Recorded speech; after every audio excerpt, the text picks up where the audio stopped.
اعوذ باللہ من الشیطان الرجیم بسم اللہ الرحمن الرحیم۔ ہم 7واں رکوع پڑھتے ہیں جناب سورہ یوسف کا۔ اعوذ باللہ من الشیطان الرجیم بسم اللہ الرحمن الرحیم۔ وقال الملك ائتوني به فلما جاءه الرسول قال ارجع الى ربك فاسأله ما بال النسوة اللاتي قطعن أيديهن ان ربي بكيدهن علیم۔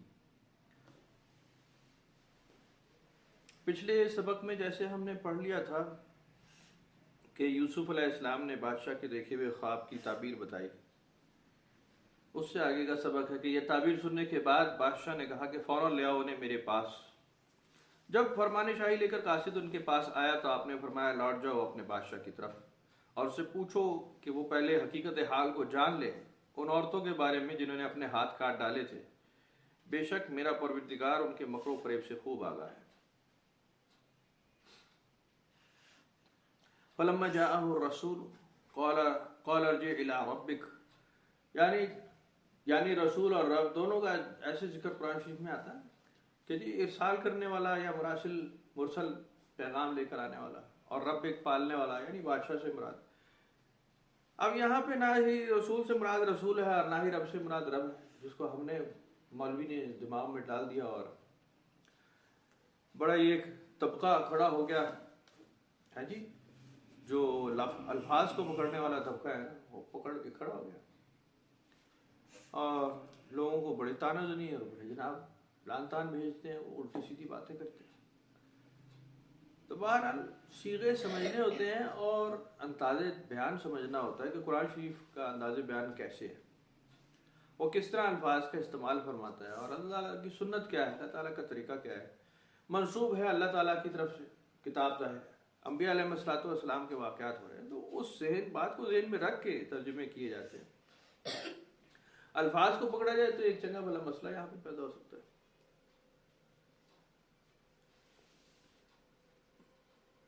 یہ تعبیر سنتے ہی بادشاہ نے کہا کہ لے آؤ انہیں میرے پاس۔ فرمان شاہی لے کر جب قاصد ان کے پاس آیا تو آپ نے فرمایا لوٹ جاؤ اس بادشاہ کی طرف جس سے پاس سے آئے اور اس سے پوچھو کہ پہلے وہ اس بات کا اندازہ لگائے کہ ان عورتوں کا مکر و فریب کیا تھا جنہوں نے اپنے ہاتھ کاٹ ڈالے، بے شک میرا پروردگار ان کے مکر و فریب سے خوب آگاہ ہے۔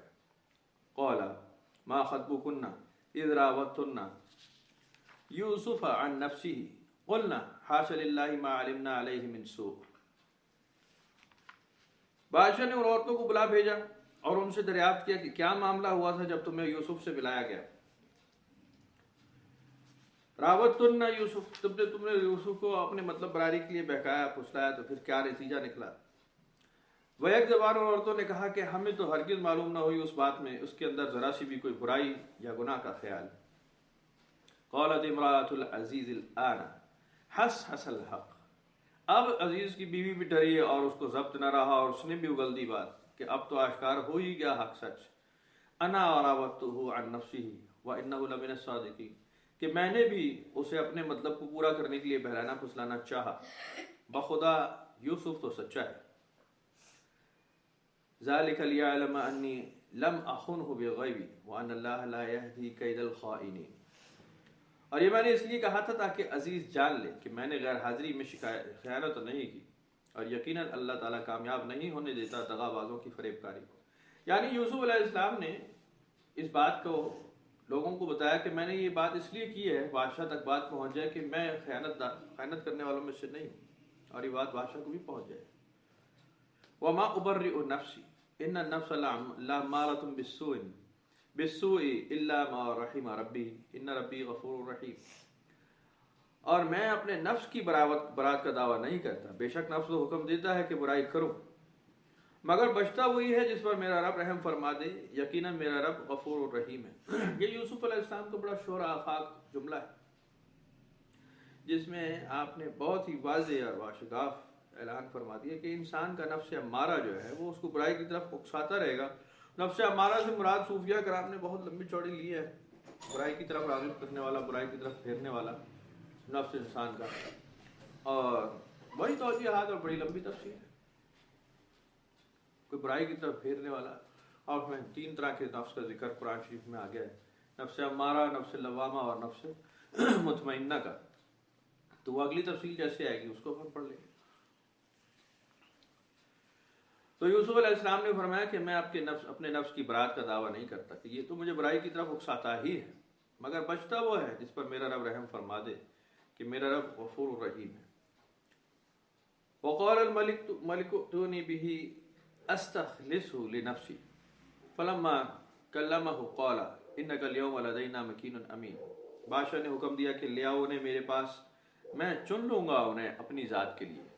پھر جب آپ کی گفتگو ہوئی بادشاہ سے اور بادشاہ مطمئن ہو گیا تو اس نے کہا کہ آپ ہمارے لیے بڑے محترم اور قابل اعتماد ہیں۔ قال اجعلنی علی خزائن الارض انی حفیظ علیم۔ یوسف علیہ السلام نے کہا کہ مجھے اپنا وزیر خزانہ مقرر کر دو، بے شک میں ان کی حفاظت کرنے والا اور ماہر ہوں۔ وَكَذَلِكَ مَكَّنَّا لِيُوسُفَ فِي الْأَرْضِ يَتَبَوَّأُ مِنْهَا حَيْثُ يَشَاءُ نُصِيبُ بِرَحْمَتِنَا مَن نَّشَاءُ وَلَا نُضِيعُ أَجْرَ الْمُحْسِنِينَ۔ یوں ہم نے زمین پر اقتدار بخش دیا یوسف کو تاکہ رہے اس میں جہاں چاہے، اور ہم اسی طرح بلندی پر لے جاتے ہیں اپنی رحمت سے جسے چاہتے ہیں، اور ہم اجر نہیں ضائع کرتے عمدہ کام کرنے والوں کو۔ وَلَا أَجْرُ الْآخِرَةِ خَيْرٌ لِلَّذِينَ آمَنُوا وَكَانُوا يَتَّقُونَ۔ اور آخرت کا اجر تو اس سے بھی بہتر ہے ان کے لیے جو ایمان لے آئے اور تقوی اختیار کیے رہے۔ یہ جناب پہلا رکوع 13ویں سپارے کا بھی پورا ہو جاتا ہے، یہاں پہ سورہ یوسف کے 7 رکوع پورے ہو جاتے ہیں۔ بہت مشہور سبق ہے اور اس میں بہت ہی واضح یوسف علیہ السلام کے فرامین ہیں، اور آخر کار سرخرو کیا جانا یوسف علیہ السلام کا اور ان عورتوں کے فریب کا کھل جانا، اور بادشاہ کبھی اس بات کو ایکنالج کر لینا۔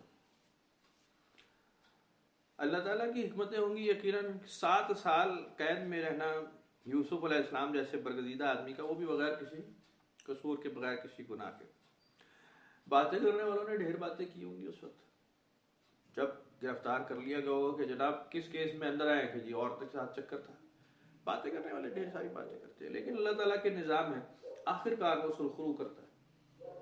صبح کے سبق میں بھی ہم نے جیسے پڑھا نا، وہ بالکل ایسے ہی ہے کہ کوئی راستہ مجرم یا شیاطین یا کفار مسلمانوں پہ نہیں پائیں گے، کبھی ایسا نہیں ہوگا، کبھی بھی۔ ہاں ان کو نقصان پہنچائیں گے، مسلمانوں کو نقصان پہنچایا جاتا رہا ہے، بڑی اذیت دی گئی ہے، گرفتاریاں بھی ہیں، قتل غارت بھی ہوئے ہیں، بہت کچھ، جس میں ظاہری طور پہ ایسا لگتا ہے کہ بندگان خدا یا مسلم مومنین مغلوب ہو گئے، ان کو شکست ہو گئی اور ان کا معاملہ نہیں چلا، کفار غالب آ گئے، لیکن ہوتا ایسا نہیں ہے انفیکٹ۔ جس کی مثال میں نے صبح بھی یہ عرض کی کہ جب آپ دیکھتے ہیں حضور سیدنا امام حسین کا معاملہ، کہ بنیادی طور پہ تو یزید کو فتح ہو گئی نا، قتل کر ڈالا اس نے، بری طرح سے شہید کر دیا پوری فیملی کو، سیدنا امام کی۔ لیکن بات یہ ہوئی کہ نتیجہ کیا نکلا؟ کوئی نتیجہ نہیں نکلا، کوئی کچھ بھی دبا نہیں سکا، اس سوچ کو دبا نہیں سکا، وہ حق سچ کو دبا نہیں سکا۔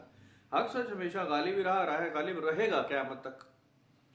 یزید کو کوئی بھی حق سچ کی بات نہیں کہتا، مانے گا کہ جی انہوں نے بالکل ٹھیک کیا اور جی امام حسین کی غلطی تھی، کوئی ایسی بات، امکان نہیں اس بات کا۔ کچھ لوگوں نے قرید کی غلطی کی بھی، لیکن وہ چلا ہی نہیں آج تک، 1500 سال ہو گئے، لوگ کوشش کر رہے ہیں کہ جی یزید کو صحیح ثابت کر دے، لیکن یزید صحیح ثابت نہیں ہو سکا۔ حق سچ اور مثال جو دی جائے گی وہ حضور سیدنا امام حسین کی دی جائے گی کہ بات تو سچ صحیح تھی انہی کی، یزید کے معاملات ہی غلط ثابت ہو جاتے ہیں ہمیشہ۔ یعنی خیر جو ہے اپنا انسانوں کے آنے جانے سے، قتل غارت سے، قید خانوں میں ڈالنے سے، عقوبت خانوں میں، جیلوں میں ڈال دینے سے، اذیت پہنچانے سے خیر کا معاملہ نہیں رکتا، بلکہ اور بڑھ جاتا ہے اور مثال بن جاتی ہے۔ تو اللہ تعالیٰ کے نظام ہے، آخر وہ اپنے برگزیدہ اور اپنے پاک باز بندوں کا بالکل معاملہ صاف کر دیتا ہے، اور ان کی گواہیاں دی جاتی ہیں، بالکل وہی لوگ خود گواہی دے دیتے ہیں جنہوں نے الزام لگایا تھا۔ اس میں کوئی دیر کی بات نہیں ہوتی، ایک وقت آتا ہے مخصوص اور اپنے وقت پر کام ہو جاتا ہے۔ یوسف علیہ السلام کا فرمان بڑا عالی شان ہے کہ میں خود اپنے نفس کی برات کا دعویٰ نہیں کر سکتا۔ یہ تو آمادہ کرتا ہے، اکساتا ہے انسان کو کہ وہ برائی کی طرف جائے، لیکن اگر بچانا چاہے اللہ تو وہ غفور الرحیم ہے، وہ بچا سکتا ہے۔ آگے یوسف علیہ السلام کو ملکیت عطا ہوئی، ظاہر ہے جو فائنانس منسٹر یا وزیر خزانہ ہوگا یا اس کے ہاتھ میں اختیار ہوگا اور خرچ اخراجات کا، اصل تو گورننس اسی کی ہوتی ہے، اور یوسف علیہ السلام کو تفویض ہو گیا وہ معاملہ. تو اللہ تعالیٰ نے فرمایا کہ ہم ایسے ہی عزت سے نوازتے ہیں دنیا میں بھی، اور آخرت کا معاملہ جو ہوگا وہ اس سے بھی آگے کی بات ہوگی. تو اللہ تعالیٰ کے نظام ہیں.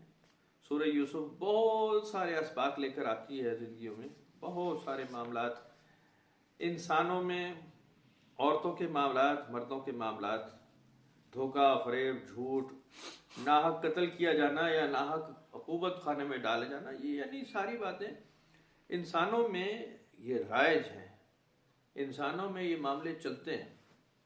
اور دیکھنے والی ذات، بادشاہ کی ذات اوپر بیٹھی ہے جو کہ اس کے فیصلے کرنے والا ہے. آخر کار خیر کی فتح ہو جاتی ہے اور شر کی شکست ہوتی ہے ہمیشہ. شیطان نے بھی یہ بات اچھی طرح سمجھ لی ہے.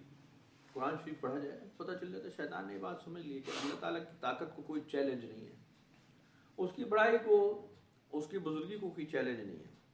اس لیے آپ کو کہیں نہیں ملتا کہ جی شیطان نے خدائی کا دعویٰ کیا. وہ شیطان خدائی کا دعویٰ نہیں کرتا، لوگوں کو بہکانے کا بس کوشش کرتا رہتا ہے، اکسانے کی کوشش کرتا ہے، اور صرف انہی کو جن کے اندر برائی کی جڑ ہو، جن کے اندر برائی کا خیال ہو، بس انہیں، باقیوں کے اوپر اس کا بھی بس نہیں چلتا. قرآن شریف سے یہ بات ثابت ہے. ظاہر ہے اگر شیطان رجیم کی بات ہوگی تو وہ تو جانتا ہے اس بات کو کہ اللہ تعالیٰ کی اختیار کیا ہے، اللہ تعالیٰ کی طاقت کیا ہے. صرف انسان ہی اللہ تعالیٰ کا لاڈلا ہونے کے بعد بھی، خلیفۃ الارض ہونے کے بعد بھی اللہ تعالیٰ کی بزرگی اور بڑائی کو اور حتمی فیصلے کو نہیں مانتا. حتمی فیصلہ یہ ہے کہ حق سچ آگے آ جائے گا، غالب آ جائے گا، سچ بات سچ رہ جائے گی، جھوٹ ہمیشہ سائڈ پر ہو جائے گا. تو بندگان خدا ہمیشہ اسی کی بات کرتے ہیں کہ پھر خیر کا ہی ساتھ دیا جائے، یا آخر کار غالب تو اس نے آنا ہے. تو اگلی شرمندگی سے آپ نے بچنا ہے تو خیر کے ساتھ کھڑے ہو جائے. نتائج اس کے بڑے سخت ہوتے ہیں، قیمتیں بڑی سخت دینی پڑتی ہیں. ایسی بات نہیں ہے کہ جی بڑا آسان راستہ ہے، یہ خاصا مشکل معاملہ ہوتا ہے، خاصا مشکل، اور ٹائم ٹیکنگ ہوتا ہے، بہت طویل. اس میں تو جنریشنز گزر سکتی ہیں. جب بعد میں مسلمانوں پہ یا جتنے بھی ایمان والے ہیں ان پہ جب صحبت آئی ہے، سختی آئی ہے، تنگدستی، تو کئی سال آئی ہے، کئی سال، بڑا مشکل وقت گزرا ہے مسلمانوں نے، بہت زیادہ. لیکن آخر میں جب مسلمان سیدھے ہوئے اور انہوں نے اللہ کے حکم کو مانا ہے تو بس پھر انہی کا راج رہا ہے ہمیشہ، اس میں کوئی شک والی بات نہیں ہے. بس قرآن شریف میں سب سے زیادہ جو ڈیموٹ کیا گیا ہے اور سخت سے سخت سزاؤں کا ذکر کیا گیا ہے وہ منافقین کے لیے ہے. وہ سزائیں یہودیوں، نصرانیوں یا غیر مسلموں، مشرکوں کے لیے نہیں ہیں، جو منافقوں کے لیے. درکن اسفل، جیسے ابھی صبح کے سبق میں بھی آپ سنیں گے تو بالکل ایسی بات کہ معاملہ اس وقت جا کے خراب ہوتا ہے جب بندگان خدا کے اندر، مومنین کے اندر ہی بیچ میں بیٹھ جانے والے ہی منافق یا غدار پیدا ہو جاتے ہیں. اصل میں وہ جڑیں کھوکھلی کرتے ہیں، اور وہاں پہ پھر اللہ تعالیٰ کی مدد و نصرت بھی اس طرح کام نہیں کرتی، کیونکہ لوگوں میں، ہم خیالوں میں جب ایسے معاملات پیدا ہوں اور پھر وہ وقت کے تقاضوں کی بات کرنے لگے تو کام خراب ہو جاتے ہیں. دشمن کا ہاتھ سے ہاتھ ملا لینا دشمن کے ساتھ، تو اللہ تعالیٰ نے منع کر دیا کہ جی تم نے ایمان کو چھوڑا، مسلمانوں کو چھوڑا، دشمن سے ہاتھ ملائے، ان سے عزت مانگ رہے ہو، تو بس پھر تو بات ہی نہیں کے ساتھ. منافقین کا معاملہ بڑا سخت ہے. یہ وہ ہیں جو نمازیں پڑھتے ہیں، روزے دار، عبادت ریاضت کرنے والے ہیں، جی بڑے پیسے خرچ کرنے والے، بڑے آگے بڑھنے والے. منافقین وہ ہوتے ہیں، اور بڑے اسلام کا نام لینے والے، بڑے طویل رکوع سجدے کرنے والے، اور بڑے گیٹ اپ بنانے والے. ان سب سے پناہ مانگنی چاہیے. بندہ خدا جو ہے وہ سٹینڈ لیتا ہے بالکل اس بات پہ جس پہ اللہ تعالیٰ نے فرما دیا. جیسے مختلف طبقات ہیں، ابھی جیسے ہم بات کر رہے تھے نا کہ جی اس کے اندر رسول آ گیا اور پھر رب بھی آ گیا. رسول سے مراد وہ پیغام لے جانے والا، اور رب سے مراد بادشاہ. الفاظ کو پکڑنے والے تو اس کو خرید کے وہ برا حال کرے کہ تباہی پھیر کے رکھے. معاملات ایسے نہیں ہیں. طبقات ایسی پیدا ہوئے، جیسے ہمارے یہاں ایک طبقہ پیدا ہوا جو جنہیں ایک مکتبہ فکر کو پکڑ لیا، اور ان کا ایمان بس اس پہ قائم ہو گیا کہ جی ایک دوسرے طبقے کے خلاف کیمپین یہ کی جائے کہ جی یہ قبروں کی پوجا کرتے ہیں، مزاروں پہ حاضری دیتے ہیں، قبروں کی پوجا کرتے ہیں، قبروں کو اوپر یوں کرتے ہیں، قبروں کو خدا بنایا، مر جانے والوں کو خدا بنایا. وہ 5 7 10 باتیں ایزی کے اوپر پورے کا پورے ایمان کا دار و مدار، اور کیمپین چلا رکھی ہے ڈھیر ساری ٹھیک ٹھاک، اور لائے تھے عفران کے آتے کہ جی یہاں سے ثابت ہے. لیکن جب کہا جائے کہ ایمان کی بات کیا ہے، حق سچ بات کے خلاف، حق سچ بات کے لیے کھڑا اور جھوٹ کے خلاف کھڑے ہوئے ہو کبھی؟ ظالم جہاں پہ حکمران کے خلاف کبھی کھڑے ہوئے؟ سٹینڈ ہے تمہارا کسی جگہ؟ کوئی نہیں، کہیں پر ڈھونڈ لیں، کہیں نہیں. سعودیہ میں بڑے پڑے وہاں ظلم و جبر کی وہ داستانیں ہیں، کیونکہ بادشاہت ہے وہ تو سامنے نہیں آئے گی، آ سکتی نہیں، آنے دیتے نہیں، وہ ان کا ڈنڈا بڑا سخت ہے. کئی ناحق قتل ہو گئے، کئی لوگوں کو سرے عام پھانسی دے دی گئی الٹی سیدھی حرکتوں کے اوپر، چھوٹے موٹے گناہوں پہ ہاتھ کاٹ دیے گئے، بہت کچھ ہو گیا. اور انہوں نے سارا کام کیا وہ اسلام کے نام پر. اسلام کے جب انہیں کہا جائے کہ جی یہودیوں کا ساتھ نہ دو، عیسائیوں کا ساتھ نہ دو، بدکماشوں کا ساتھ نہ دو، اسلام کا ساتھ دو، ایمان کا، غائب، میں ڈھونڈنے سے نہیں ملیں گے آپ کو. آج بھی اسرائیل اور امریکہ میں گھسے ہوئے، بے شرم بے غیرت. تباہی لگ گئی فلسطین میں، وہ بمبارڈمنٹ ہوئی، وہ تباہی لگی جس کی مثال نہیں ملتی. اب بولتے ہی یعنی اور ابھی کہیں تو وہ قبر پرستی اور یوں ایمان ہے، یوں بس زور کس بات پہ؟ روزہ رسول کی طرف منہ نہیں کرنا، یہاں ہاتھ نہ لگاؤ، یہ شرک ہے. جیسے ان سے زیادہ اسلام والا ہی کوئی نہیں، ان سے زیادہ ایمان والا ہی کوئی. فروعی باتیں، چھوٹی چھوٹی باتیں ان کے اوپر زور لگایا ہوا ہے، کرنے والی باتوں پہ کوئی زور نہیں. بہرحال اللہ تعالیٰ ہدایت دینے والا ہے. یہاں ہم بات جو پڑھتے ہیں وہ دل کے معاملات پڑھتے ہیں، دل کے معاملات، اور خاص بات پڑھتے ہیں کتاب کے اندر، قرآن شریف کے اندر، کہ اللہ تعالیٰ نے جو اصل حکم دیا ہے اس کی طرف آ جاؤ. اذان ہو رہی ہے، پھر بات کرتے ہیں. جیسے قرآن شریف میں اور بھی ہے، الذین هم عن صلاتهم ساہون الذین هم یراؤون ویمنعون الماعون. اصل نماز کو بھول بیٹھے ہیں، اصل نماز کو. فویل للمصلین، نماز پڑھ رہے ہیں لیکن نماز بھولے بیٹھے، کہ اس کی روح سے واقف نہیں ہے، ان چیزوں کو جو اوپری چیزیں ہیں، آثاری چیزیں ہیں، جس کے اوپر کفر ایمان کا کوئی فیصلہ نہیں کیا جا سکتا، اس پہ فوکس زیادہ ہے. جیسے آپ دائیں بائیں جہاں کوئی مولوی طبقہ دیکھیں گے وہ اسی پہ زور لگا ہے کہ یہ قیام کیسے ہوگا، نیت کیسے باندھی جائے گی، کہاں باندھی جائے گی، پاجامہ کدھر ہوگا، پاجامہ اوپر ہوگا، نیچے ہوگا، سفید ہوگا، کالا ہوگا، ٹوپی کیسی ہوگی اور پگڑی ہوگی اور یہ ہوگا اور وہ ہوگا، پنجے کا رخ کیسا ہوگا، پیروں کی انگلیوں کا نشان رنگ کیسے ہوگا، کیسے چلا. یعنی وہ باریکیاں ڈھونڈ ڈھونڈ کر لاتے ہیں. لوگ اشش کر رہے، سبحان اللہ جی، کیا باریک بینی ہے جی، کیا بات ہے جی، کیا آبزرویشن ہے جی، واہ جی واہ، اصل مسئلہ سمجھ آ گیا. وہی جیسے بنی اسرائیل والے ڈھونڈ ڈھونڈ کے کریت کے گائے لائے تھے، پہلے سپاہی ڈھونڈ ڈھونڈ کے گائے. اللہ تعالیٰ نے کہا گائے کی قربانی کرو، اصل کرنا ہی نہیں چاہتے تھے، گائے پہ فوکس ہو گیا سارا. قرآن شریف میں لکھا ہے گائے پہ فوکس کر لیا انہوں نے سارا، کہ سارا فوکس اس پہ، کس رنگ کی، کس عمر کی، کیسی ہو، اس پہ سوال جواب کر رہے. اللہ کے اس مرضی کو نہیں مان رہے کہ گائے ذبح کرنے کی توجیہ کیا ہے، پیچھے لاجک کیا ہے، کیوں کہا گیا ہے. اس لیے کہ تمہارے ذہنوں میں گائے کی پوجا لکھ دی گئی ہے، گائے کے دماغ میں تمہارے اوپر امپورٹنس جو ہے نا وہ بن گئی ہے. مجھے ویسے اس بات سے ایک اور بات یاد آئی تھی، بیچارے ہندوؤں کے ساتھ بھی بڑا برا ہوا. گائے کی پوجا کرتے ہیں، یہ جس چیز کی پوجا کرتے ہیں وہ دوسرے علاقے میں کھائی جا رہی ہوتی ہے. یہ بڑی زیادتی نہیں ہے ویسے، چلو ہو گئی، کیا کرے. اب گائے ان کی پوجا کی، وہ گائے کھا لے، یار لوگ گائے کھا جاتے. سانپ کی پوجا کی، سانپ کھانے والے پیدا ہے، ڈھیر وہ سانپ کھا جاتے. یہ عقیدہ کمال ہے. یہاں آپ جائیں نا ادھر، وہ شیش ناگ اور کالا ناگ اور پیلا ناگ اور یہ ناگ اور وہ ناگ اور ناگ دیوتا اور ناگ پنچمی اور ڈھیر لگا ہوا. اگر مار ڈالا تو وہ ناگ چھوڑیں گے نہیں آپ کو، اور وہ بھگوان کا وہ شراپ ہو جائے گا اور پتہ نہیں کیا کیا ہو جائے گا. لیکن جو چائنا والے ناگ کھائے چلے جا رہے ہیں، اور یہ تائیوان والے اور تھائی لینڈ والے کھائے چلے جا رہے ہیں، انہیں کوئی شراپ نہیں لگ رہا، کچھ بھی نہیں ہو رہا. وہ موٹے موٹے سانپ کھائے چلے جا رہے ہیں، اور پال رہے ہیں اور کھا رہے ہیں اور بیچ رہے ہیں مہنگا، اور پیسے کما رہے ہیں. یہ بیچارے دودھ پلا پلا کے بیڑا غرق سانپ سے ڈنگ کروا رہے ہیں. مطلب لاکھوں آدمی سانپ کے کانٹے سے مر جاتا ہے، وہ بہت زہریلے سانپ. بندر کو جناب علی انہوں نے بھگوان بنایا، وہ بندر کھانے والی ایک قوم ہے افریقہ میں، وہ بندر کھا جاتے. سب سے مرغوب ان کے لیے اور آسان شکار ہے بندر، ٹھک شکار کیا کھا گئے. یہ مطلب بھگوانوں کو نہیں چھوڑا. یہ تلسی کو بھگوان بناتے ہیں، تلسی کے پتے جناب کھانا لوگ شروع ہو گئے تو دوائیوں میں ڈال ڈال کے کھا گئے لوگ. یہ عجیب ہو گیا. تو بہرحال جب آپ بودے معبود بنائیں گے یہی ہوگا نا. پھر آپ کا قصور ہے بھائی. بودے معبود ہیں, ساری دنیا تو ان کو کھا کے فارغ ہو گئی, اسے کچھ بھی نہیں ہوگا. کہتے ہیں وہ اصل میں بھگوان کا معاملہ ہے, ہم اس میں بیچ میں بولتے ہیں. وہ جیسے حضرت غوث علی شاہ قلندر بھی لکھتے ہیں کہ ایک گائے تھی, وہ پیپل کا پیڑ کھا رہی تھی اور اس کی جڑیں بھی اکھیڑ رہی تھی. اب لوگ دیکھ رہے ہیں مسلمان, اور کہا ہے کہ یہ دیکھو, اور ہندو بھی دیکھ رہے ہیں. مسلمانوں نے کہا جا کے روکو نا بھائی. انہوں نے کہا نہیں, دو بھگوانوں کا معاملہ ہے بھائی, آپس میں نپٹ لیں گے. پیپل بھی ہمارا بھگوان ہے, گائے بھی ماتا ہے, دونوں کے ہم نہیں بیچ میں پڑ سکتے. دونوں بھگوانوں کی آپس میں, ان کے بھگوانوں کی آپس میں اکثر جنگ رہتی. تو بودھی باتیں, کچی باتوں کی مثالیں دے رہا ہوں. کسی مذہب کے خلاف, کسی مشرق کے خلاف بات نہیں کر رہا, لیکن یہ غیر مذہبی باتیں ہیں چونکہ ہندوازم میں ہی نہیں ہے. آپ ہندوؤں کی کسی کتاب میں گائے کی پوجا نہیں پڑھیں گے, نیور ایور.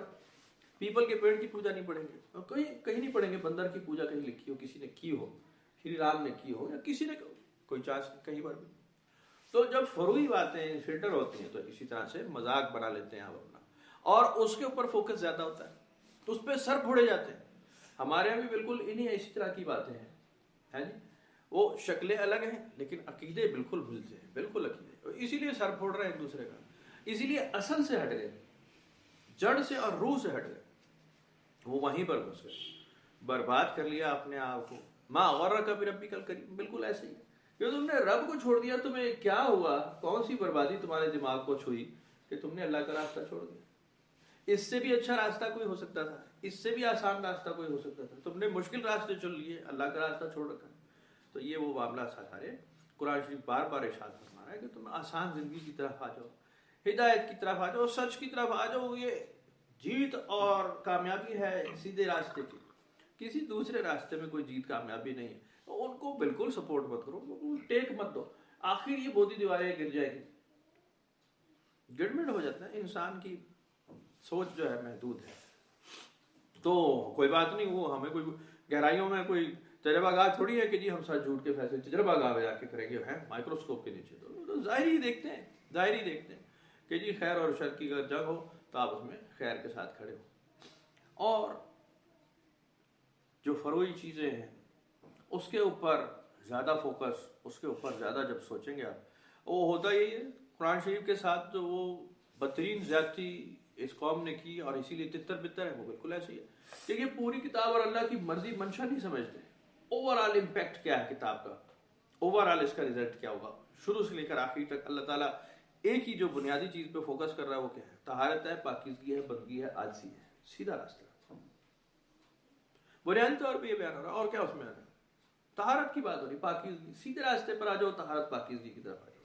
باقی سارے راستے فروعی ہیں, باقی سارے راستے تباہی والے ہیں. وہاں سے شروع کریں اور آپ کتاب پڑھنا شروع کرتے ہیں, آپ کو ایک ایک پرت کھلتی جائے گی, ایک ایک بات کھلتی جائے گی, ایک سے ایک لنک ملتا جائے گا. کوئی اختلافی بات نہیں ملے گی. تمام فرقے آپ کو ٹھیک لگنے لگیں گے کہ سب یہی بات کرتے ہیں, کچھ بات نہیں, کچھ غلطی نہیں, کچھ برائی نہیں. چھوٹے موٹے انسان میں فرق ہو سکتے ہیں, اور ہوتا ہی ہے کہ پھر اس کی ضد بنا لی جاتی ہے. جب ضد بنا لی جاتی ہے تو تباہی لگتی ہے. اب انڈیا میں جب جوائنٹ انڈیا تھا تو اس وقت بھی گائے کی قربانی کا معاملہ تھا ہی نا. ہندوؤں کی کمیونٹی ہے, آپ بیٹھے ہو, تو وہاں ایک مسلمان بھی تھے ایسے جو باز نہیں آتے تھے جانور ذبح کرنے سے, گائے ذبح کرنے سے. سر عام گائے ذبح کرتے تھے, انگریز کا دور تھا, پرانی مشہور بات ہے یہ. انگریز سرکار نے پکڑ لیا ان کو, وارننگ دی. انہوں نے کہا جی ہمارا مذہبی کسٹم ہے, گائے ہے, جانور ہے, اب ذبح کرتی, عید ہے, ہم تو کرتے ہیں ذبح. ایک بار دو بار سخت سرزنش, یہ وہ, دوسرا تیسرا, بہت سر پٹول ہوئی, بیڑا غرق ہوا, ایسی تیسی کر دی, ہنگامہ, باز ہی نہیں آ رہے. لیکن گائے ذبح ہو رہی ہے, جو لاکھ وارننگز ہو رہی ہیں. آخر کورٹ میں کیس چلا گیا, اور انہوں نے کہا کہ یہ عید کے وقت, عید کے ایام میں مسلمانوں کو اجازت دے دی جائے کہ گائے ذبح کریں گے. نیا سال آیا, بھائی صاحب نے گائے ذبح ہی نہیں کی. میں نے کہا میری تو ضد ختم ہو گئی.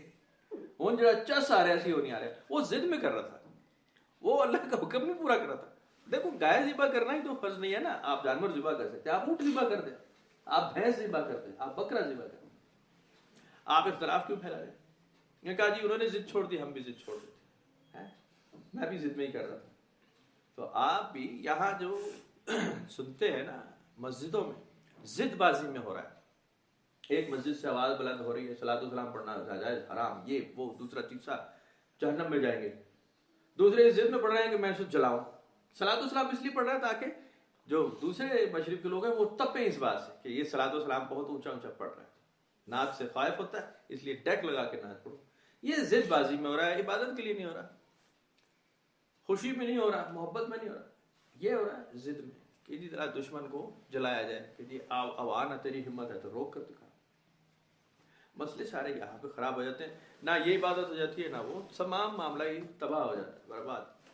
تو اللہ تعالیٰ نے بار بار قرآن شریف میں ان چیزوں کو بہت زیادہ ڈیموٹ کیا کہ اس طرح ضد بازی کے معاملات نہیں کیے جا سکتے. عبادت ہی نہیں رہتی، معاملہ ہی نہیں رہتا.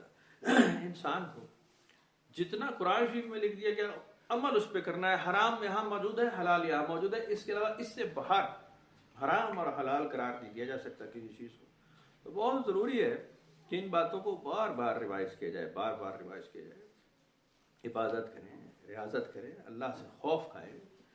انسان کو تنگ نہیں کیا جا سکتا، مخلوق کو تنگ نہیں کیا جا سکتا، کتاب کو تبدیل نہیں کیا جا سکتا.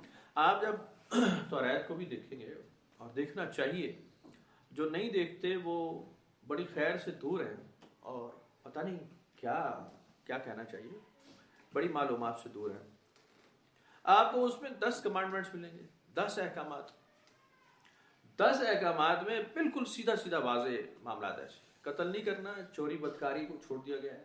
ماں باپ کے پاسداری کی جائے گی کہ جی ان کی فرمانبرداری کرو گے. یعنی وہی ممنوعات و مکروہات جو قرآن شریف کے ہیں، وہی، کوئی باہر کی بات نہیں، کوئی باہر کی بات نہیں. باقی انہوں نے اتنی موٹی کتاب بنا لی، اولڈ ٹیسٹیمنٹ بہت موٹی کتاب بنا لی، اس میں گنتی اور پیدائش اور یہ اور وہ اور فلانے کا معاملہ، فلانے کا معاملہ، فلانے کی بیوی ایسی تھی، فلانے کا شوہر ایسا تھا، فلانا فلانے کا بیٹا تھا، فلانے کے اتنے بچے ہوئے، فلانا فلانوں کے نام لکھ لو، پڑھ لو. کس کا نام جاننے سے، کس کا پتہ جاننے سے تمہارا بھلا ہو رہا ہے؟ کون سے ایمان کا معاملہ ہے؟ اب اس میں سوال پیدا ہوگا، فلانے کا بیٹا تھا ہی نہیں، فلانے کی بیوی تھی ہی نہیں، فلانی نے یوں کیا، فلانی. اب وہ اسی میں تفریق تمیز غرق ہو گیا. آپ لکھتے کیوں ہیں؟ ہم نے کیا کیوں کہ جی سٹارٹ ہوا یوں. اب جیسے ہی بشری قلم حاصل ہوتا ہے اس میں استعمال ہوتا ہے، تباہی لگ جاتی ہے، بیڑا. احکامات بہت تھے جس کو پکڑنا تھا. یہی بات عیسیٰ علیہ السلام نے آ کے بائبل میں کی، نیو ٹیسٹیمنٹ میں، انجیل میں بھی. عیسیٰ علیہ السلام نے کہا وہ روایت کرو جو موسیٰ نے کہا ہے، باقی تو تم نے کہا ہے، یہ تمہارے مسئلے ہیں آپس میں، یہ تمہاری لکھی ہوئی ہسٹری ہے، 3600 ہاتھوں سے گزری. آپ جب بات پڑھیں گے انجیل، وہ آپ بالکل آپ حیران رہ جائیں گے کہ جناب علی جو فرامین ہے حضور سیدنا عیسیٰ علیہ السلام کے بعین ہی قرآن کے اور اسلام کے عین حساب سے، کوئی فرق نہیں، کوئی تمیز نہیں، کوئی اس میں تفریق نہیں کہ آپ کہیں کہ جی عیسیٰ علیہ السلام کہہ رہے ہیں دیکھو میں اللہ کا بیٹا ہوں، وہ اللہ تعالیٰ کی بیگم کھڑی ہے، دیکھو we are the family and we are the holy family. Holy family hospital, وہ اسی لیے ہولی فیملی، وہ اسی لیے ہے ہولی فیملی کہ جی ہم پیور فیملی ہیں، father and son and the holy ghost. کہیں نہیں ہے ہی نہیں. ایسٹر نہیں ہے. ہاں کمال کی بات ہے نا، بہت ساری چیزیں جو اس میں نہیں ملیں گی. ویسے تو چھوٹی عید بڑی عید بھی نہیں ہے قرآن شریف میں. کبھی آپ کہیں ہو جانور ذبح کرنے کا ہے تو ٹھیک ہے، بالکل صحیح ہے. بڑی عید کا تو ذکر ہے، چھوٹی عید کا ذکر میں نے ایسا نہیں پڑھا کہ جی رمضان آ جائے تو پھر عید منائی جائے. وہ لیکن حدیث میں تو ہے نا، وہ ہے، کرے ضرور. بات اتنی ہے. نبی اکرم صلی اللہ علیہ وسلم نے بالکل عید منائی ہے. میں تو ویسے ہی بات کر رہا ہوں قرآن شریف سے، میں ویسے نبی اکرم صلی اللہ علیہ وسلم کی احادیث بالکل صحیح ہے، اس کے اوپر کیا جائے گا بالکل.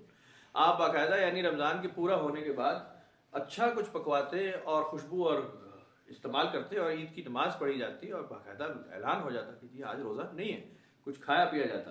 یہ سنت طریقہ ہے کہ آپ نماز سے پہلے کچھ کھا کر مسجد تشریف لے جاتے ہیں، بالکل صحیح ہے. میں ایسی بات کروں، ذکر نہیں پڑنے کا آپ کو قرآن شریف میں. آپ کے قرآن کتنے لکھنا ہے تو پھر نہیں لکھا، پھر کر لو، پھر مت پڑھو، مت بناؤ عید. زیادہ ہے نا کچھ قرآنی قسم کے لوگ ہیں، وہ پتہ نہیں کیا ڈھونڈ رہے ہیں، وہ حدیث نہیں مانتے نا. تو میں اس لیے حدیث کی اہمیت کے ساتھ بات کر رہا ہوں. گزارش اتنی ہے کہ جن چیزوں کو ثانوی حیثیت حاصل ہے اس کے اوپر زیادہ زور ہے. جو بنیادی چیزیں ہیں جس پہ کمپرومائز نہیں ہو سکتا وہ بالکل پیچھے. سود کا مسئلہ ہی ختم ہو گیا. سود کا ہے کہ جی اس کو تو آپ اتنے نئے نام دے چکے ہیں، بینکنگ اور بینکاری اور اکانومکس اور وہ اور فلانا اتنی پرتیں چڑھا دی. اب آپ خود گڑمڑ ہو جائیں گے کہ یار یہ ہے سود کوئی نہیں ہے، کہیں پہ سود کو ہی سود، اور پھر کہیں گے نہیں اب اگر اس میں یہ پیج تو تھوڑا سا کس دیا ہے تو یہ سود نہیں رہا، اور وہ والا پیج ڈھیلا کر دیا ہے تو یہ کاروبار بھی جائے گی، سود بن گیا۔ پیج ڈھیلے کر رہے ہیں، کہیں سے کس رہے کہیں سے ایڈجسٹمنٹ ہو رہی ہے، وہ نہیں ہوتا دو سائڈوں سے ایڈجسٹر لگے ہوتے ہیں، ایک کسو پھر تھوڑا سا دوسرا کسو، دونوں برابر کسنے، ایک سے زیادہ کس دیا نا چوڑی کٹ جائے گی انہوں نے وہ میکینکس بنائے ہوئے۔ تو بہرحال یہ اسلامیات نہیں، یہ اللہ کا حکم نہیں ہوتا۔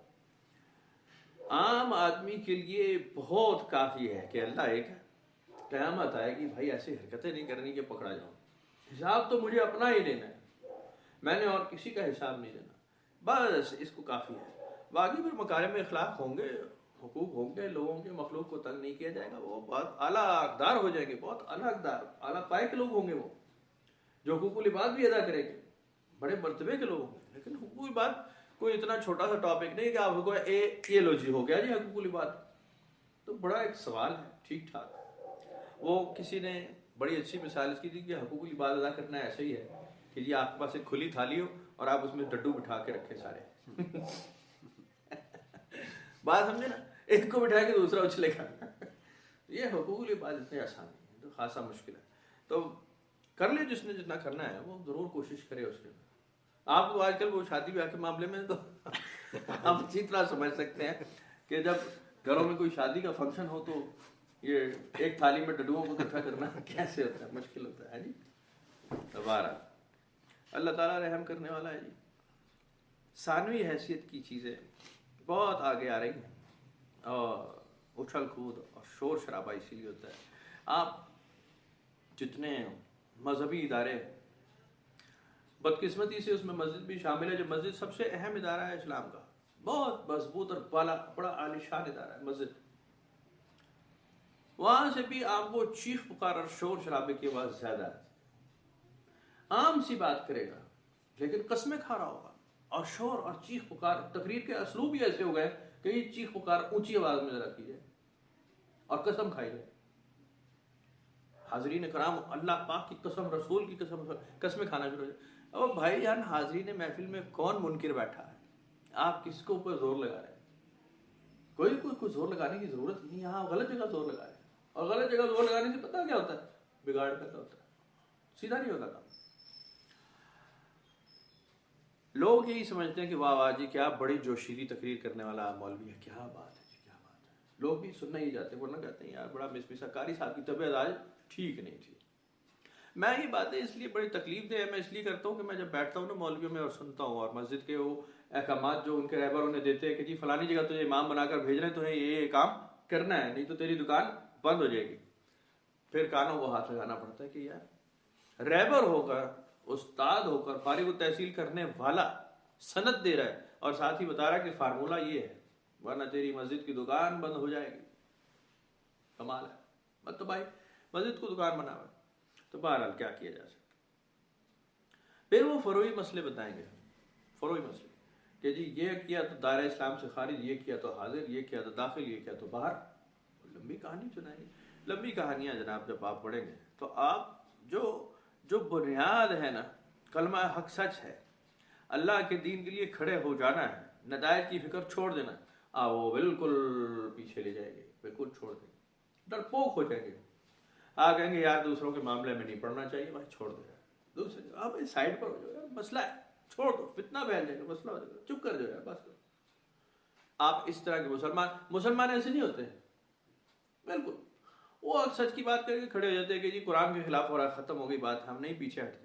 بس اگر گروہ ہوتا ہے ایسا اور نمازوں کی تاثیر نکل رہی ہوتی ہے اور عبادت کی تاثیر ہو رہی ہوتی ہے، یہ آپ دیکھتے معاملات دیکھتے بڑی بڑی مسجدیں، ابھی رمضان آنے والا، بڑی بڑی ہوں گی مسجدیں، روزہ رکھنے والوں کی ایک بہت بڑی تعداد، اور افطاریاں اور یہ اور صفحے بچھی ہوں گی، اور افطار پر افطار پارٹی ہو رہی ہے، اور بازار میں لگے ہوں گے لنگر، افطار کا انتظام کر دیں گے کچھ لوگ اہل محلہ مل کر، اور وہ مارکیٹ کمیٹی والے تاجران مل جائیں گے، اور وہ صفحے بچھی ہیں اور وہ ڈھیر لگا ہوا ہے، پھل فروٹ یہ وہ لوگ کھا پی رہے ہیں، ڈھیر لگا ہوا۔ پاکستان میں بے شمار عمرہ کرنے چلے جاؤ تو پچھلے عرصے تک تو بہت ہی زیادہ لگتا تھا پاکستان بھی آ گئے، آپ اتنے تھے حرم شریف میں، سارے یہاں سے جا رہے تھے، 80-90 ہزار میں 70 ہزار میں عمرہ ہو رہا تھا، پاکستانی روپیز کو بات ہی نہیں تھی، اتنے تو ویسے ہی کسی سے پکڑ لیتا تھا گھر سے، تو ہو رہا تھا، نتیجہ نہیں نکلا، رزلٹ نہیں آیا۔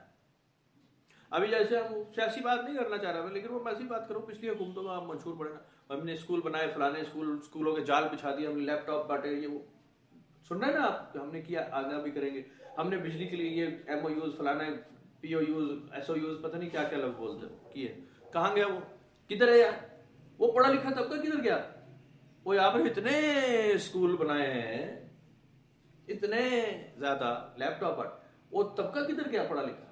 کمپیوٹر سائنٹسٹ کہاں گئے؟ وہ آپ کو تو وہی مل رہے ہیں، رکشا ڈرائیور اور وہ چنچی چلا رہے ہیں اور وہ بائکیں چلا رہے ہیں، وہ کریم میں زیادہ لوگ مل رہے ہیں جس پہ آپ نے کوئی کام نہیں کیا۔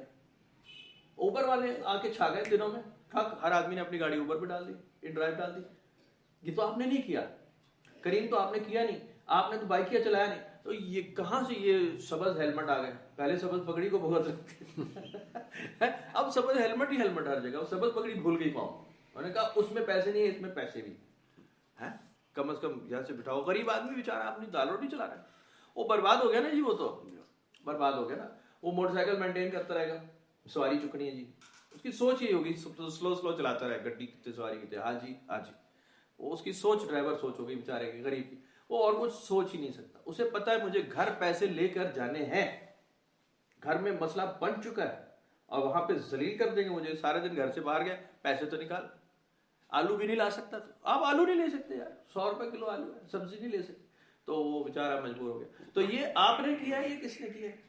حکمرانوں نے کیا۔ تو کام تو آپ نے کڑابے بڑے باندھے، فلانی سڑک، فلانی یہ موٹر اور وہ فلانا اور یہ وہ ڈھیر لگا دیے، نتیجہ کدھر ہے؟ عام عوام تو نیچے چلی گئی، بربادی لگ گئی۔ تو میں یہ اس لیے ایس کر رہا ہوں کہ عام زندگیوں میں بھی جہاں زور لگنا تھا وہاں جب نہیں لگے گا، نتیجہ یہ نکلے گا، تباہی لگ جائے گی۔ کرپشن ختم کرو، وہ ابھی خان صاحب ہمارے، کرپشن ختم کرو، میں نے جیل میں ڈالوں گا، یہ ہو گیا وہ، آپ جیل پہ آ کے ہماری کو ختم ہو گئی تیری غلطی ہے، پتہ نہیں کتنے 100 سال سزا بن جائے گی، کتنے 100 سال بنے گی نا، ابھی تو شروع، اللہ تعالیٰ رحم ہے۔ تو بہرحال بات اتنی ہے کہ جب آپ نے غلط جگہ زور لگایا تو نتیجہ یہی نکلے گا۔ کرنے والے کام نہیں کیے، جو آپ کو پتا تھا بھائی کاؤنٹ ڈاؤن ٹائم ہے، کچھ کرو بھائی جان، عام آدمی کو پہنچانا ہے آپ کو ریلیف، آپ بڑے لمبے چکروں میں مت پڑیں، آپ ڈیم بنانے کے چکر میں پڑ گئے، اور بھائی جان پینے کا پانی تو دونا، پہلے پینے کا پانی کا بندوبست ہے آپ کو، بس وہ بھی نہیں ہے، بارشیں تباہ ہو گئی، بارش آئی کوئی نہیں، پانی کے ذخائر ختم، آپ نے ہاؤسنگ سوسائٹیوں کو تباہی لگا دی، جال پھیلا دی، ہر حکومت نے کیا، ہر حکومت بیڑا غرق، جنگلات کاٹے، میدان چھوڑ دیے، ہاؤسنگ سوسائٹیاں اپروو کرتے گئے، وہ کلسٹرز کے کلسٹرز بنے گئے، سوسائٹیوں کے نام بول کے آدمی سوسائٹیوں کے نام کتا بلا میں پڑ گئے۔ وہ ہم ڈاگ سینٹر میں جاتے ہیں نا کبھی، تو وہاں ڈھیر کتے کے بچے ہوتے ہیں، اور اصلی کتے کے پتر ہوتے ہیں، وہ اتنے زیادہ ہوتے ہیں نا کہ وہ ان کے نام لکھنے پڑتے ہیں، وہاں پیڈیگریز بنتی ہیں ہر کتے کے بچے کا نام، وہ ڈھیر ہوتے ہیں، وہ اتنے نام ہیں ان کے پاس۔ آپ نے تو ٹامی شامی سنا ہے نا، ٹامی اور موتی، بڑے پرانے بڑے ڈھیر نام بھائی کتوں کے، آپ کہیں گے یار یہ کوئی بڑا معتبر لیکچرر ہے، وہ پتہ چلے گا کتے کا، تو وہ اتنے نام۔ اب مطلب یہ ہے کہ ہاؤسنگ سوسائٹیوں کے بھی نام اس طرح ہے کہ وہ کیا بات ہے جی، کیا بات ہے، بندہ کہے یار یہ بھی سوسائٹی ہے، وہ اکثر کوئی ایڈریس بھیجے نا شہر سے باہر سے کہ فلانی سوسائٹیاں بنی ہے وہاں فلانی چیز پہنچا، کہتے اے سوسائٹی تو پنڈی چ کوئی نہیں، کہتے ہے تمہیں نہیں پتا، وہ گوگل مارے، وہ میپ ڈھونڈنے تو پتہ لگتا ہے یہ سوسائٹی موجود ہے۔ تو یہ ہو گیا، اب پینے کا پانی ختم، آپ کا موسم تباہ ہو گیا، سردی آئی ہی نہیں، بیڑا ہی غلط، تباہی لگ کے رہ گئی، بارش ہی نہیں آئی۔ یہ میری زندگی کا پہلا جنوری تھا جس میں بارش نہیں آئی، لائف ٹائم۔ پہلے ستمبر میں سردی آ جاتی تھی، پھر تھوڑا اکتوبر تک سردی چلی گئی، پھر نومبر میں سردی چلی گئی، دسمبر بھی پھر گزرنا شروع ہو گیا، اب جنوری بھی گزر گیا، اب تو کھل گیا موسم، تو بات بدل گئی، تو کونپلیں پھوٹ گئی۔ میں دیکھ رہا تھا کہ جناب خوب پودے وودے جناب ہمارے ہیں، چنگی کونپلیں نکال رہے ہیں، چنگی موٹی وہ تو ان کو پتہ لگ گیا کہ جی موسم بہار کا شروع ہو گیا ہے، دھوپ تیز ہو گئی ہے۔ تو بہرحال نتیجے یہ اس وجہ سے نکل رہے ہیں کہ کرنے والے کام جو کیے جانے تھے، جو اصل کام تھے ڈیولپمنٹ کے، وہ نہیں ہوئے، وہ اوپر سے سطحی کام ہیں جی، جہاز کا انجن تباہ ہوا ہوا، اوپر سے لیپ کرتے چلے جا رہے ہیں، اس پہ پٹینے بھرتے جا رہے ہیں، وہ پرتے بھاری تباہی، اوپر سے لیپ، نیا نیا رنگ، ہر قوم میں آ کے ہر گورنمنٹ نیا رنگ. ابھی اللہ تعالیٰ رحم کرے جو ہونے والا ہے ہمارے یہاں 1-2 مہینے بعد وہ طوفان بدتمیزی مہنگائی کا ہوگا کہ جی بڑھتی ہوئی مہنگائی کی وجہ سے مجبور ہو گئے ہیں ہم کہ جی بجلی اور بڑھائی جائے، گیس اور بڑھائی جائے، پیٹرول اور بڑھایا جائے، اور قرضہ اور لیا جائے عوام کی بھلائی کے لیے. کہیں گے برادران عزیز، میرے عزیز ہم وطنوں، آپ کی خاطر میں قرضہ لے رہا ہوں. اے خبیث، تجھے کب کہا ہے ہم نے قرضہ لے؟ ہماری خاطر، ہماری خاطر کیوں قرضہ لے رہا تو؟ اور اگر لے رہا تو اس دفعہ ہمیں دینا ضرور. بھائی دیکھو، ہر دفعہ تم لے لیتے ہو تو ہمیں دیتے نہیں، اس دفعہ ایک کام کرو، ہمیں دو لے کے ہمارے لیے ہمیں بانٹ دو. 1-1 کروڑ ڈالر ہمارے منہ پہ مارو. دیکھو بندہ نہ بندے کی ذات، کیسے حالات پاکستان کے ٹھیک ہوتے ہیں. پاکستانی ہی رہے گا، حالات کا کیا. ابھی جس طرح سے نوجوان طبقہ باہر جا رہا ہے، لاکھوں کروڑوں لاکھوں کی تعداد میں، ایون کروڑوں ڈیزائر کر رہے ہیں، ڈیزائر کروڑوں، پاکستان میں کروڑوں لوگ باہر جانا چاہتے ہیں. آپ کو یہ نتائج نکلیں گے تھوڑے عرصے بعد کہ یہاں کام کرنے والا بچہ ہی کوئی نہیں. ابھی آپ پنجاب چلے جائیں، سندھ چلے جائیں، جوان آدمی کوئی نہیں. سب ذلیل ہو رہے ہیں سعودیہ میں یا شہروں میں، کھیتیاں خالی پڑی ہیں، وہاں بڈھے بڈھیاں لگے ہوئے، جوان طبقہ ہی نہیں ہے نا. گاؤں کا حال یہ ہے. ہمارے وہ پاس بچے پڑھتے ہیں نا گاؤں کے، تو وہ ابھی ان کی مدر آئی کچھ دن پہلے کہ جی آخری بس ہے، اس کے بعد سرٹیفکیٹ دے دینا، ہم گاؤں جا رہے ہیں، یہاں ہم کرائے کے مکان میں رہتے ہیں، گزارا نہیں ہو رہا. میں کہا جی ضرور، بسم اللہ چلے جاؤ. گاؤں جا کے کیا کریں کہ وہاں ذرا ہمارا گھر ہے تو وہاں بچے جب فری پڑھ لیں گے، وہاں وظیفہ بھی ملتا ہے. ٹھیک ہے. میں نے ان کو کہا کہ جی جھگڑے کتنے گاؤں میں، جھگڑے کتنے ہیں، آئے دن قتل و غارت بھی اتنا ہی ہے. آئے دن یعنی زمین تو کیا نالیوں پہ قبضے ہو رہے بھائی، نالیوں پہ قبضے. زمین تو بڑی دور کی بڑی چیز ہوتی ہے نا، زمین 5-10 مرلے تو بہت، گٹوں پہ ہم قبضے ہو رہے ہیں، 2 گٹ زمین آگے پیچھے کر رہے ہیں. اور آج دن پتہ چلے گا فلانے نے فلانے کو ہتھوڑا مار کے جان سے مار دیا، کلہاڑا مار کے جان سے مار دیا. یہ اس طرح کے قتل غارت ہے. اسکولوں کا وہ حال، بربادی. بچہ وہاں چلا جائے تو گارنٹی ہے کہ صرف بدماشی عیاشی سیکھے گا، پڑھے گا نہیں. گاؤں کی حالت تباہ ہے، بیڑا غرق ہے. گاؤں کے بچوں کے الفاظ اور طرز تکلم سنیں گے آپ، باغ باغ بلکہ گارڈن گارڈن ہو جائیں گے. اور پھر مافیا، آپ کا موبائل، او تباہی لگی ہے، بیڑا غرق. اتنا نقصان تو میرا خیال ہے ہسٹری میں کسی چیز نے نہیں لگایا ہوگا جتنا اسمارٹ فون نے لگایا ہے. برباد کر دیا. لوگوں نے اٹھا اس لالچ میں لیا کہ جی ہماری ویڈیو وائرل ہو جائے گی، اس کے لیے ننگے بھی ہو گئے ہیں، ننگا ہو کے بھی ویڈیو وائرل کی. پچھلا ایک ٹرینڈ چلا تھا نا جیسے عملیات کا، کہ جی عملیات سیکھو، جنات قابو آ جائے فلانا، اس کے لیے فلانی چیز کی بلی بھی دے دی. کوئی کالا سفید جتنا تھا وہ کر لیا، جس نے جہاں سے جو کتاب میں لکھا، جس نے جو بتایا کر دیا. پتہ چلا وہ بھی نہیں حاصل ہوا. وہ ملاقات رزیلہ بھی ہاتھ نہیں آئے، تو شیطان ہی ہاتھ آتا. فرشتہ تو آنے سے رہا نا، شیطان ہی ہاتھ آتا، وہ بھی نہیں آیا، برباد ہو گیا. تو یہاں پہ بھی یہی ہے کہ جی موبائل تو لے لیا، لیکن آپ دوسروں کو پروموٹ کریں گے، ان کی ویڈیوز دیکھ دیکھ کے لائک شیئر سبسکرائب کرتے رہے. اپنی تو آپ کی نہیں ہوئی، اپنے پیسے مونیٹائز نہیں ہوئے، پیسے ویسے کوئی نہیں مل رہے، کام خراب ہو گیا. ایک طبقہ یہ نہیں نا ڈھیر گھس گیا اس میں، اور ایسے دیوانے اور ایڈکٹ ہے کہ ہر وقت آپ کے ذہن میں موبائل کا خیال رہے گا، ہر وقت چاہتے نہ چاہتے موبائل اٹھائیں گے آپ. یہ ایک وہ فروئی بدماشی ہے، ایک ایسی ایڈکشن لگائی گئی، برباد ہو جائے گی یہ نسل. آئندہ 5 سال میں آپ دیکھیں گے ذہنی مریضوں کی تعداد کتنی شروع ہو چکے ہیں.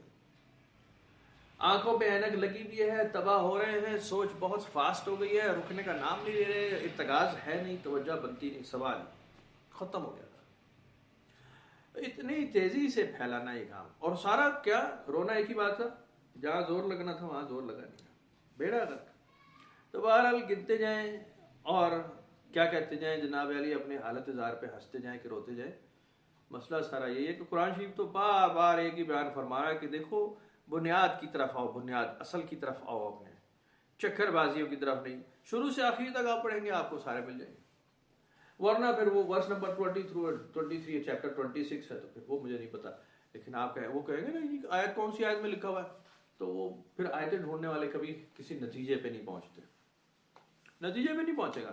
آیتوں سے مطلب سیدھے کرنے والے کبھی بالکل رزلٹ نہیں نکال سکتے. کتاب پڑھی جائے گی پوری، سیکھا جائے گا اللہ کی منشا کو، سیکھا جائے گا اس دربار رسالت کی بزرگی اور برتری کو جہاں سے وہ نازل ہوئی، جن پہ نازل ہوئی، جن کی بڑائی ہے، وہ سیکھیں گے، آپ کو اصل بات سمجھ آ جائے گی۔ ورنہ آپ کہیں کہ جی فلانی حدیث، فلانے مسئلے پر حدیث تلاش کرو، آپ گوگل کریں ٹھک ٹھک ٹھک فلانا مسئلہ حدیث آ گئی سامنے۔ اب آپ اس طرح کوئی 4 یا 10 یا 20 یا 50 حدیثیں پڑھنے کے بعد کیا علم الحدیث جان لیں گے؟ جان لیں گے کیا؟ نہیں ہو سکتا، امکان نہیں ہے۔ آپ کو مزاج رسالت ہی سمجھ نہیں آئے گا، آپ کو سیرت نبی سمجھ ہی نہیں آئے گی، بالکل۔ آپ کو ایسا لگے گا کہ جی نبی اکرم صلی اللہ علیہ وسلم نے 4 یا 5 آدمی بٹھائے ہوئے تھے جو موسٹ فیورٹ تھے، بس ساری توجہ ان پہ ہو رہی تھی۔ میں آپ کو سچ بتا رہا ہوں، بالکل ایسا ہی ہوا ہے۔ میں صبح بھی اس بات کو رو رہا تھا کہ مولانا اسحاق صاحب بھی بڑے شد و مت کے ساتھ کسی کتاب کا بھی نام لے رہے تھے، وہ ان کی ریل لگی ہوئی تھی کہ جی یہ یہاں پہ یہ کتاب لکھی ہے فلانے نے، اور اس میں نے تمام وہ احادیث اکٹھی کی ہیں جو حضور سیدنا علی کرم اللہ وجہہ کی شان میں رسول اللہ صلی اللہ علیہ وسلم نے کہی، ان سے محبت کا اظہار ڈھیر کر دیا ساری۔ تو مورکھوں وہ پڑھو تاکہ تمہیں شان علی سمجھ آئے، اور یہ سمجھ میں آ گئی ہے بھائی، ہم پہلے ہی ماننے والے ہیں، لیکن آپ تخصیص کیوں کر رہے ہیں کہ جی 2 یا 4 یا 5 یا 10 لوگ تھے جن پہ توجہ دی جا رہی تھی؟ آپ یہ کیوں نہیں بتا رہے کہ ہر آدمی پہ پوری برابر توجہ دی جا رہی تھی؟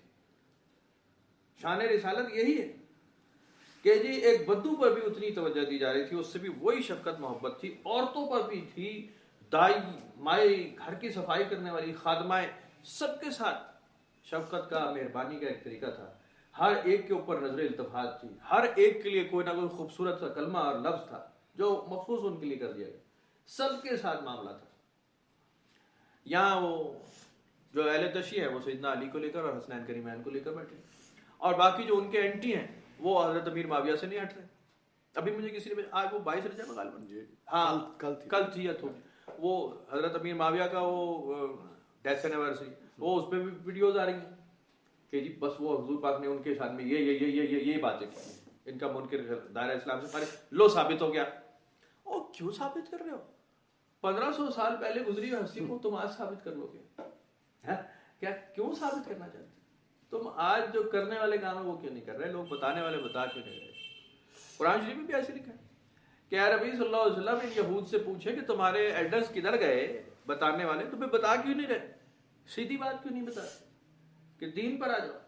تمہیں مسائل کا حل کیوں نہیں بتاتے؟ فروعی مسائل میں پڑے۔ تو بہرحال ان چیزوں پہ توجہ اور ان چیزوں پہ پھر زور لگ رہا ہے زیادہ، دربار رسالت کو، شان رسالت کو، فرامین کو، احادیث مبارکہ کو، پھر وہ اسی لیے وہ تاثیر نہیں آ رہی قوم میں کیونکہ وہ مخصوص ہو گئی، مخصوص۔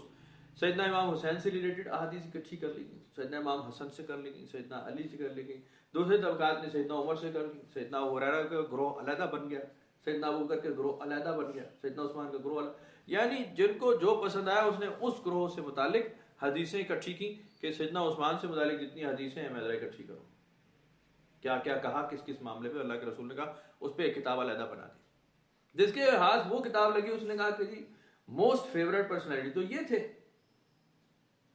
جبکہ ایسی بات ہی کوئی نہیں، سب کے ایسی بات ہی کوئی نہیں۔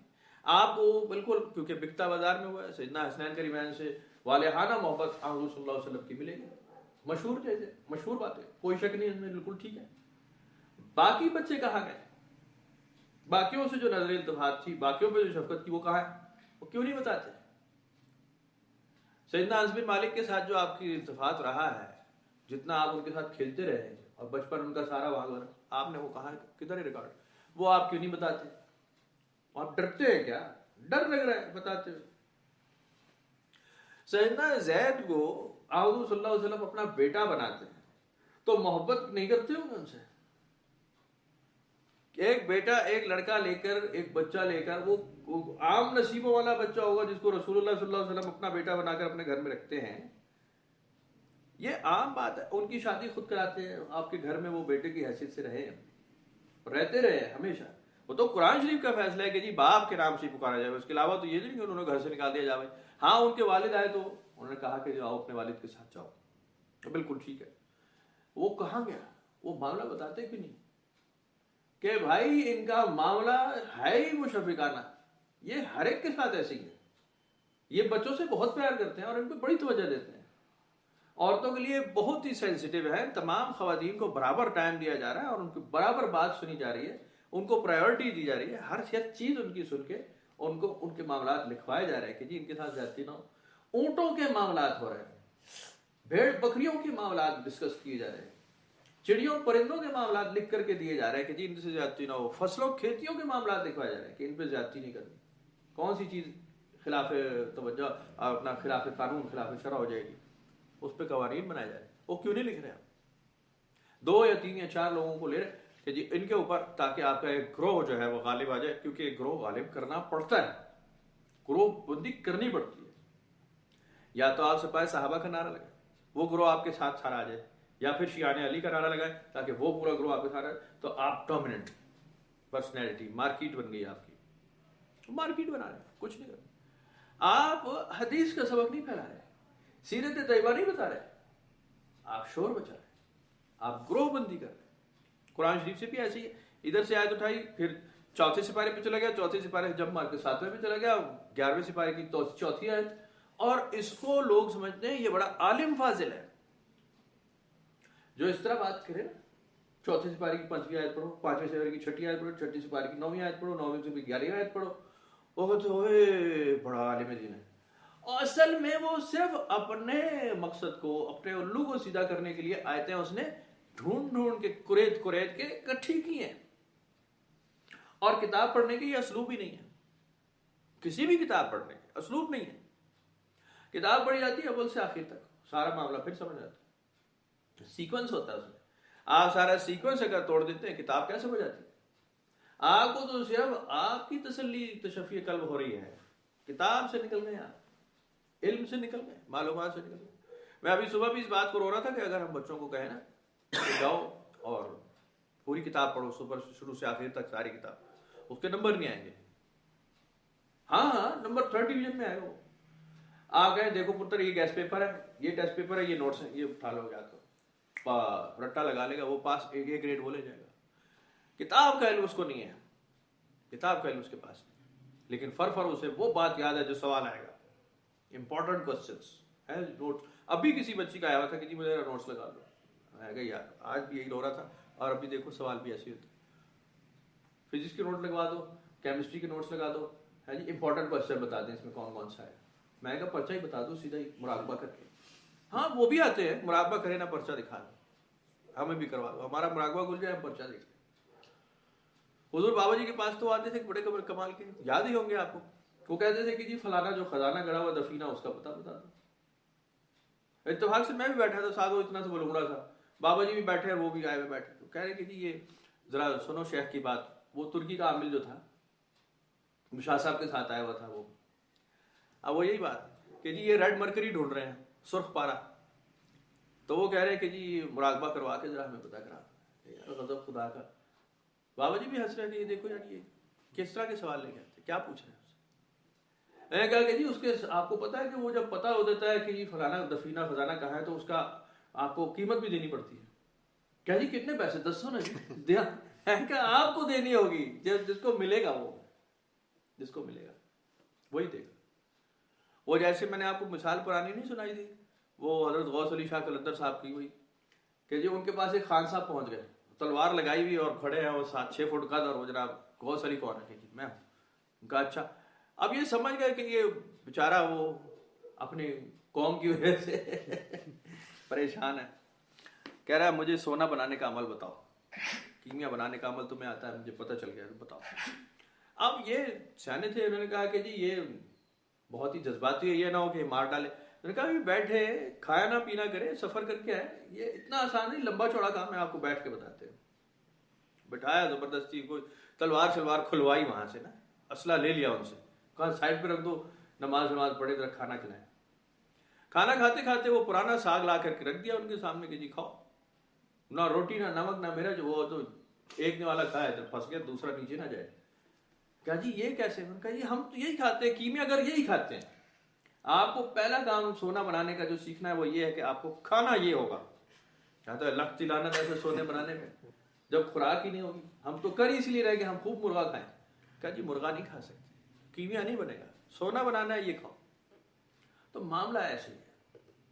وہ عامل صاحب بھی وہ مجھے کہہ رہے آپ مجھے بتا دیں میں آپ کو عمرے پہ لے چلوں گا. میں کہا آپ چلا جاؤں گا میں یار, میں تیرے آخر سے جانا ہے. لیکن وہ اس وقت مہنگا کام تھا, 30,000 روپے لگتا تھا عمرے کا اس وقت, تو تھے نہیں پیسے ہمارے پاس. تو بہرحال میں نے کہا میں خود چلا جاؤں گا. تو بہرحال میں اس لیے مثالیں دے رہا ہوں کہ لوگ اسی طرح سے نا فروعی چیزوں کو توجہ دیتے ہیں, علم حاصل کرنے پہ نہیں آتے, پوری کتاب, پوری تربیت, پوری تعلیم نہیں سیکھنا چاہتے, شارٹ کٹس. یہاں پر بھی مرید اس لیے ہونے آتے کہ جی وہ ہمیں کوئی ایسی بات بتاؤ کہ ٹھک بس محبوب قدموں میں ہے جی, پسند کی شادی, یہ وہ, کاروبار میں ترقی, حمزات کا علم, اور 5-7 چیزیں. وہ نہیں ہے تو پھر کہیں اور دکان دوسری نہیں دیکھے. وہ دکانیں کھلی ہیں, وہ کروا رہے ہیں, آپ کو بٹھا رہے ہیں, پیسے منگوا رہے ہیں. ابھی جیسے پچھلے ہفتے میں کسی کے گھر دم کرنے گیا تھا, وہاں جنات کے بڑے اثرات تھے. کیا کہ آدمی اگر کہیں جی جنات کوئی نہیں, وہ کہتے ہیں یہ تو بندے کو عقل کوئی نہیں, تو ہم دم کرنے چلے گئے. خیر ان کو سمجھایا تو بہت, آگے اللہ کرے ہدایت بھی ہو.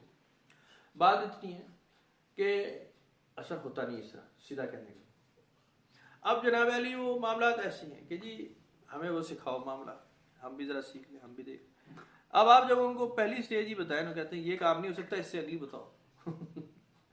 پہلی سٹیج ہے کہ آپ بیٹھے چھوڑ دیں سارا, لالچ تمنا تمام چھوڑ دیں ساری, کچھ حاصل کرنے کی خواہش چھوڑ دیں, جو پہلے سے حاصل ہے وہ بھی چھوڑ دیں, جو پہلے علم معلومات ہے سارا آپ کو چھوڑنا پڑے گا. نہیں, اگلی بات بتاؤ. آپ دیکھیں پرانی مثالیں کتنی بڑی شاندار. بابا بلے شاہ کا نام سنا ہی ہوگا, لیکن وہاں پہ کیا دمالے ڈالو, بس اس کو پکڑ لیا قوم نے. وہ نہیں سیکھا جو بابا بلے شاہ نے سیکھا شاہ عنایت سے, اس پہ بات کبھی ہوئی نہیں. شاہ عنایت تو آرائی تھے نا قوم کے, اور یہ سید تھے. پہلا سبق یہ تھا کہ اپنا سید پڑا چھوڑ کے رہا باہر, یہ نسب چھوڑ کر, نسب چھوڑ دو اور اس کے بعد آ جاؤ. وہ کامل آدمی تھا, مضبوط بہت تھا بلے شاہ, کامل آدمی تھا, انہوں نے چھوڑا کر طوائفوں کے کوٹھے پہ ناچنا شروع کیا, شیو کرا دی اور عورتوں والا گیٹ اپ کر لیا, بال لمبے کر لیے. کون کرتا, کون کرتا؟ نے کہا اچھا شرط یہ ہے تو شرط ہی صحیح, پھر تو کام کی بات پتہ چلے گی. تو کرن کون کرے؟ آپ نے سنا ہوگا, بالکل آپ کو یاد آ جائے گی ابھی بات, حضور بابا جی صاحب بتاتے تھے, ایک حافظ صاحب جو اور تھے, بڑے بابا جی کی مرید تھے. کہتے ہیں ہم اکثر جاتے تو میں بڑے بابا جی کی ٹانگیں دباتا, پیار کرتا, محبت سے کرتا, کھانا پینا پکانا اور صفائی سرائی وہ خدمت کرتا جا کے. تو یہ جو تھے یہ ذرا بابو بنے بیٹھے رہتے, حافظ بھی تھے, سید بھی تھے, بیٹھے. تو ان کو کہا کہ بھائی تم بھی خدمت کیا کرو, اس میں بڑی رمزیں ہیں, شیخ کی خدمت کرنی ہوتی ہے. تو ایک دفعہ بابا جی نے, وہ کہتے ہیں کہ جی لیٹے ہوئے تھے اور انہوں نے ٹانگ تھوڑی سی آگے کی, تو انہوں نے بڑے نا بےدلی سے ایسے ایسے کرنی شروع کی, انہوں نے ٹانگ ڈالی, انہوں نے کہا مت کریا, اور انہوں نے پیر لیا اور شاہ صاحب کے, سید صاحب کے اور حافظ صاحب کے نا سینے پہ پیر ملنا شروع کر دیا اپنا. اب ان کو تو بڑی فن خوانی میں اثر ہوا کہ یار یہ کیا ہو رہا ہے بھائی, بیعت تو میں نے آپ کی لیکن یہ تو بدتمیزی ہے بھائی میرے ساتھ آپ کر رہے ہیں. آخر بول پڑے, کہتے ہیں جی میں نے بھی بابا جی کو کہا جی حافظ صاحب ہے ذرا فیل کر رہے. بابا جی نے بھی کہا, یہ اپنا حافظ صاحب نے بھی کہا کہ جی میرے سینے میں قرآن ہے, آپ اس کو پیر مار. ان کا وہی تو مٹانا چاہ رہا ہوں جس نے تیرا راستہ روکا ہے. یہ ذرا خفتان ہے نا, یہی تیری غلط فہمی, تو پہلے مٹاؤں گا پھر تو آگے چلے گا. تو ٹوٹنے والے ٹوٹ جاتے ہیں, چلنے والے چل پڑتے ہیں. بہرحال وہ تو معاملے الگ اور بڑے اختلافی معاملات ہو جاتے ہیں, لیکن سیکھنے کا عمل ایسے ہی ہوتا ہے کہ آپ اپنی فن خوانی پہلے چھوڑتے ہیں. وہ بلند والا عمارتیں جو آپ نے بنا رکھی ہیں اس کو آپ چھوڑ دیتے ہیں, اور پھر منو آمنا و صدقنا کہہ کے داخل ہو جاتے ہیں. ورنہ مرتبے والا آدمی نہیں ہوتا, سیکھنے والا ہوتا نہیں. پرانی سلیٹ بھری پڑی ہے, پہلے ہی معلومات ساری ہے, آپ چھوڑتے نہیں, سیکھتے نہیں, پھر سیکھیں گے کیا, چلیں گے کیسے؟ تو یہاں تو شارٹ کٹ لینے والوں کا معاملہ ہے جی. کتاب سے بھی شارٹ کٹ ڈھونڈتے ہیں, سیاست میں بھی شارٹ کٹ ڈھونڈتے ہیں, کامیابی میں بھی شارٹ کٹ, اور کئیوں کو مل بھی گئے بھائی, ہم ہی پیچھے رہ گئے. مطلب لاکھوں سے کروڑوں اور کروڑوں سے اربوں پتی ہم نے ہوتے دیکھے ہیں ابھی اس ڈیکیڈ میں, 10 سال میں, جہاں لوگ تیزی سے نیچے گئے ہیں. آپ نے دیکھا ہوگا بڑی تیزی سے اوپر جانے والوں کی بڑی تعداد ہے. وہ تو حیران ہوتا بندہ کہ یار یہ اوپر کیسے گئے اتنے سارے, تو گئے ہوں گے, بہت اچھی بات ہے. تو بہرحال اللہ تعالیٰ ہدایت دینے والا ہے جی سب کو. انشاءاللہ پھر کوئی بات کرتے ہیں.